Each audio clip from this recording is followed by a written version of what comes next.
So let's turn to religion. How do we understand religion and religious belief? And a way to understand it is to think of an ant. If you go into a field, sometimes you will see a few ants leave the ground where they generally dwell, and they crawl up onto the top of a blade of grass, which makes them vulnerable to be eaten by cows or sheep. They, in effect, commit suicide. Why? Okay.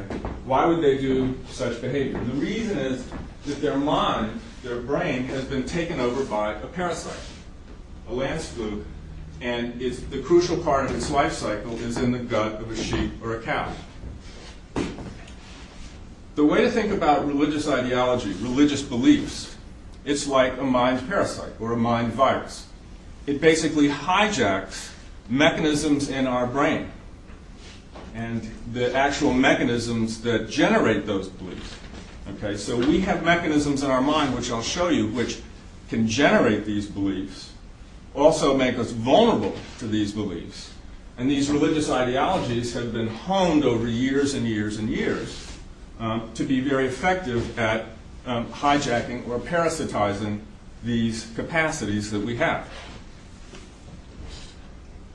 A way to think about religious ideas are that they are extraordinary use of everyday cognition. What I will show you is that there's no sort of religious module in your brain. Okay?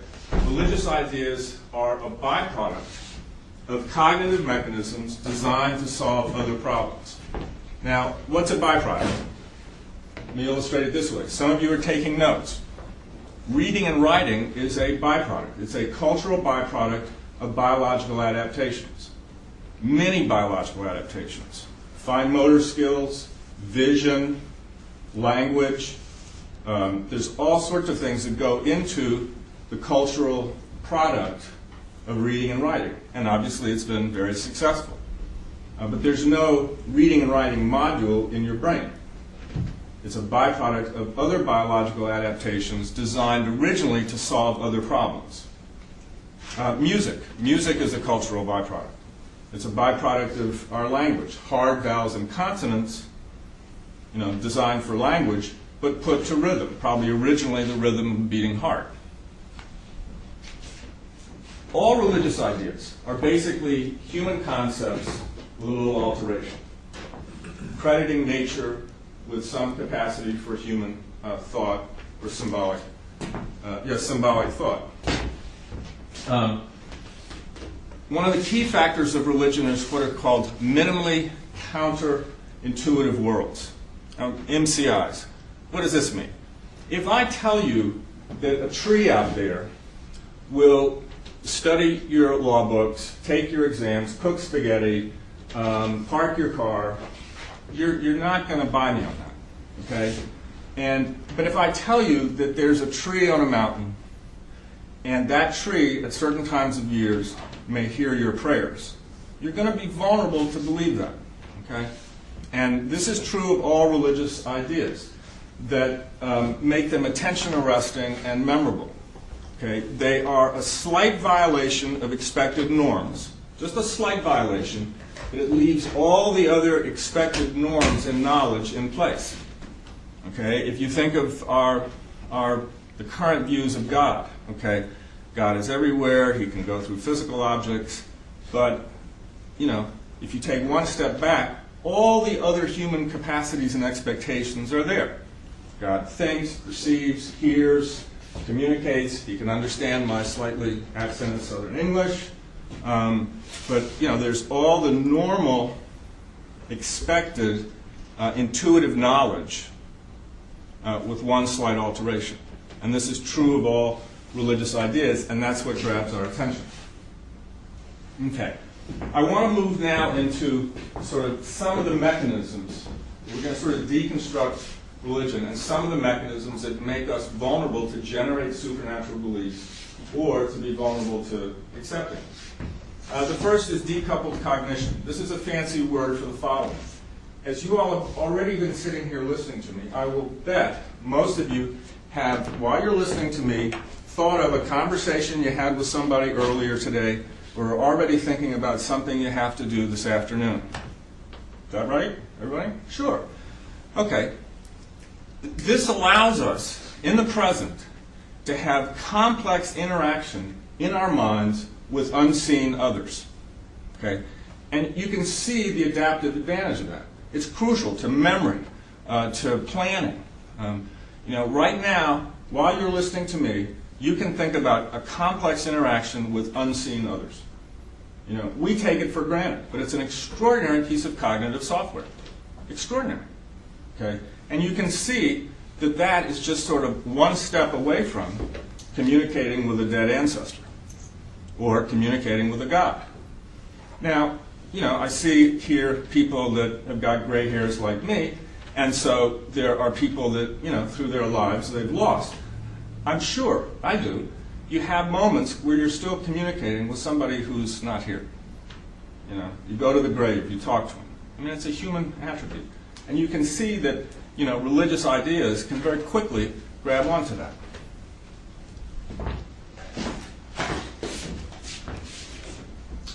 Reciprocal altruism. We all keep in our brain, we all have cognitive software that keeps track of who we owe and who owes us. It's crucial to our relationships. And you can see a lot of religions are full of reciprocity. If I sacrifice a goat, the rains will come. Childhood credulity. Natural selection has designed childhood brains so that they soak up the culture of their surrounding, particularly when given from an adult who's seen as an authority. And how else do we learn, not to go run in the street? All of us connected to this are much more vulnerable to authority than any of us would like to believe. Everybody here familiar with the Stanley Milgram experiments? Okay. Those of you who aren't, look it up on Google. It's very uncomfortable. Basically, Milgram showed that people will follow directions to give others lethal shocks as long as there's an authority telling them to do it, even though the person may get uncomfortable. And if you want to see something really unsettling, look at the videotapes from the Milgram experiments. But basically what he shows is that we are all exquisitely vulnerable to authority, much more so than we are aware of. And you can see how that would have survival value. The attachment system. And when we are distressed, what do? We turn to a caretaker. The attachment system is one of the oldest and crucial to mammals.